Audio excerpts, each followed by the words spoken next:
नमस्कार। कला एकेडमी के इस चैनल पर आप सबका स्वागत करती हूँ। आइए आज हम नेट के सिलेबस में शामिल इकाई 4 में वैचारिक पृष्ठभूमि के अंतर्गत भारतेंदु और हिंदी नवजागरण के महत्वपूर्ण बिंदुओं को समझने का प्रयास करते हैं। तो चलिए इसे हम समझते हैं। भारतेंदु और हिंदी नवजागरण। नवजागरण का शाब्दिक अर्थ है नए रूप से जागना। हिंदी साहित्य में आधुनिक युग का आरंभ भारतेंदु से माना जाता है। उन्होंने समाज में चल रही नवजागरण की प्रक्रिया का न केवल वैचारिक धरातल पर संज्ञान लिया, बल्कि उन मूल्यों को साहित्य से जोड़कर उसे आधुनिक भावबोध से समृद्ध भी किया। भारतेंदु युगीन हिंदी नवजागरण 1857 ईस्वी के आंदोलन स्वरूप उत्पन्न हुआ। इसमें एक ओर अनेक धार्मिक एवं सामाजिक आंदोलन का प्रभाव था, तो दूसरी ओर पूंजीपति एवं सामंतवाद की टकराहट भी थी। इन दोनों के संघर्षपूर्ण द्वंद्व के टकराहट से ही हिंदी नवजागरण एवं भारतेंदु युगीन साहित्य दोनों का विकास हुआ। भारतेंदु युग मुख्यतः दो संस्कृतियों के टकराहट का काल है, जिसमें एक ओर मध्य युगीन दरबारी संस्कृति है, तो दूसरी ओर आम जनता में सामाजिक और राजनीतिक आंदोलन के लिए वातावरण भी तैयार करना था। साहित्य में देश के बढ़ते हुए असंतोष को सिर्फ पैदा करना भर नहीं था, बल्कि सदियों से चली आ रही सामंती विचारों से भी मोर्चा लेना था। भारतेंदु देश की राजनीतिक स्थितियों का बराबर खबर लेते रहे। नवजागरण के केंद्र में मनुष्य की स्थापना है। भारतेंदु ने इसे समझा तथा देश की तत्कालीन परिस्थितियों को परख कर उसकी दुर्दशा के विषय में लिखा। रो अहूँ सब मिल के आहूँ भारत, हाँ हाँ भारत दुर्दशा न देखी जाई। भारतेंदु केवल दुर्दशा देखकर चिंतित नहीं थे, उन्हें कारणों की भी समझ थी। इसी कारण वे अंग्रेजी शासन की आलोचना करते हुए कहते हैं, अंग्रेज राज सुख साज सब भारी, पैधन विदेश चली जात, यह है बड़ी ख्वारी। भारतेंदु राष्ट्रवाद के केंद्र में आरंभ में अंग्रेजी शासन की आर्थिक आलोचना की यह राष्ट्रवाद नवजागरण की ही उपज थी। भारतेंदु सारा दोष दूसरों पर नहीं डालते हैं, बल्कि वे अपने ही लोगों को दुर्गुणों के कारण फटकारते थे। 1884 ईस्वी में उन्होंने देश के विकास के लिए एक महत्वपूर्ण भाषण दिया, जो बलिया व्याख्यान के नाम से प्रसिद्ध है। नवजागरण के केंद्र में धार्मिक सामाजिक सुधार आंदोलन रहे। इनका मुख्य सार आडंबरों कर्मकांडों का विरोध तथा स्त्री व शूद्र समाज की दुर्दशा में परिवर्तन का रहा।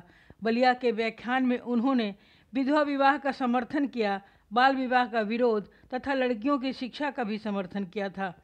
1870 ईस्वी में अपने युवा अवस्था में ही उन्होंने लेवी प्राण लेवी लेख में अंग्रेजों के विरुद्ध बात कही। एक युवा का ऐसा साहस देख सभी के भीतर देश प्रेम की भावना उमड़ उठी। नवजागरण की इस भावना से प्रेरित बालकृष्ण भट्ट ने साहित्य को जनता से जोड़ते हुए कहा है, साहित्य जन समूह के हृदय का विकास है। नवजागरण की चेतना स्वतंत्रता प्रधान थी, इसीलिए वे हर प्रकार के साम्राज्यवाद का विरोध करते रहे, चाहे अंग्रेजों का हो या मुसलमानों का। लेकिन वह केवल साम्राज्यवाद का विरोध है, धर्मों का नहीं। वे मुसलमानों की समानता की प्रशंसा करते हैं।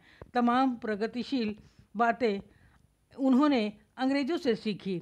नवजागरण की पृष्ठभूमि में भारतीय संस्कृति और यूरोपीय संस्कृति दो संस्कृतियों का संक्रमण है। इन दोनों संस्कृतियों के संक्रमण में यूरोप ने स्वयं को बेहतर बताकर भारतीयों को असभ्य बताया।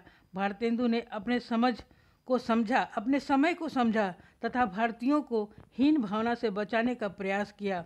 अपनी भाषा को लेकर प्रेम का भाव इसी की देन है। साथ ही गद्य की प्रधानता व उसके लिए खड़ी बोली का प्रयोग जनता को जागरूक करने के लिए भी हुआ। भारतेंदु ने कई पत्रिकाओं का संपादन किया। उनमें उनके द्वारा संपादित विभिन्न पत्रिकाओं का हिंदी नवजागरण के विकास में महत्वपूर्ण योगदान रहा। उनके द्वारा संपादित कवि वचन सुधा 1868 ईस्वी, हरिश्चंद्र मैगजीन 1873 ईस्वी, बाला बोधनी 1874 ईस्वी में देश की उन्नति और देश के विकास को रोकने वाली कुप्रथाओं की विवेचना की गई है। बाला बोधनी पत्रिका तो मूल रूप से स्त्रियों के लिए निकाली गई थी।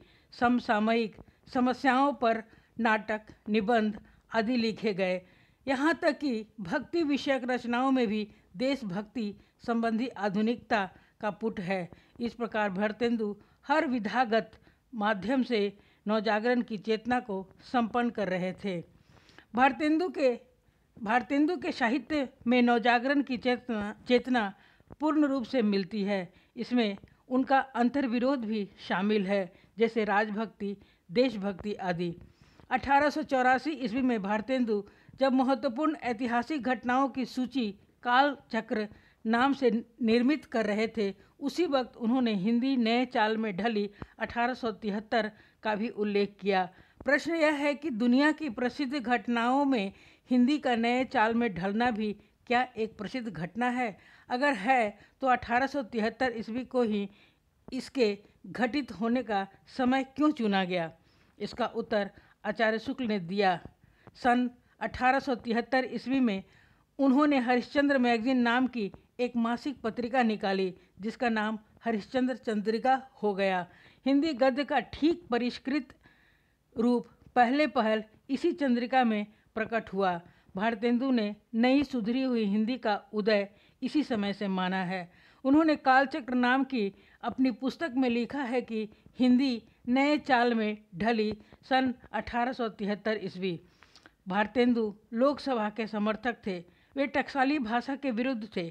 टकसाली अर्थात गढ़ी हुई भाषा।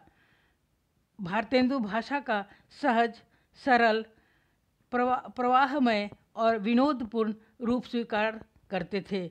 भारतेंदु निज भाषा की उन्नति के पक्षधर थे। वे कहते हैं, निज भाषा उन्नति है, सब उन्नति को मूल, बिनु निज भाषा ज्ञान के मिटत ना हिय को शूल।